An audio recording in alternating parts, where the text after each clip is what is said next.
Le passage en phase équinoxiale peut être qualifié de pis-aller, mais un pis-aller qui est prévu structurellement.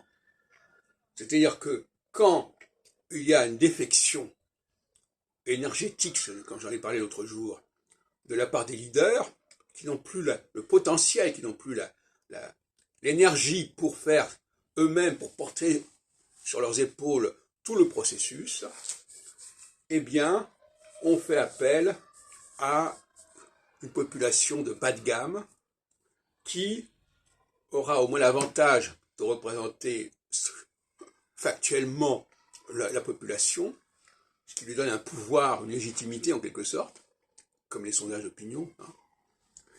Et donc c'est le pis-aller. Pourquoi c'est le pis-aller? Parce qu'on fait appel à des gens médiocres.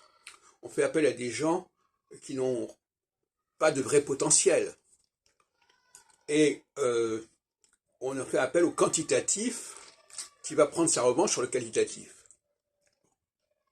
Mais en réalité, le pis-aller doit être de courte durée. C'est-à-dire, il ne faut pas que ce soit des choses qui soient acquises définitivement. Le pis-aller, c'est un compromis qui est structurel, encore une fois, qui n'a pas à être décidé par je ne sais quelle assemblée, qui est dans les fondements même de l'humanité, dans l'histoire même de l'humanité. Et ça, c'est évidemment un débat en soi, qui pose d'ailleurs des questions d'ordre théologique, puisque pour moi, l'astrologie ne peut pas être séparée du théologique. Parce qu'il faut bien savoir d'où elle vient, cette astrologie, comment elle a été construite, comment elle a été constituée, comment elle a été révélée. On est dans le théologique. Et c'est une grave erreur des astrologues d'avoir préféré le scientifique au théologique, d'avoir préféré les explications, comme ça, des hommes qui étudient le cosmos, au théologique qui, lui, donne les clés. J'en ai parlé encore récemment. Les clés sont là, et elles sont également dans le Pentateuque.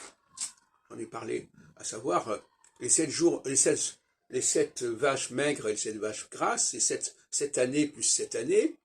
La création de la femme comme aide à l'homme, c'est également la mise en exergue de cette alternance entre d'un moment où c'est la socialité masculine, qualitative, qui passe ensuite, qui alterne avec l'équinoxialité féminine quantitative, etc., etc.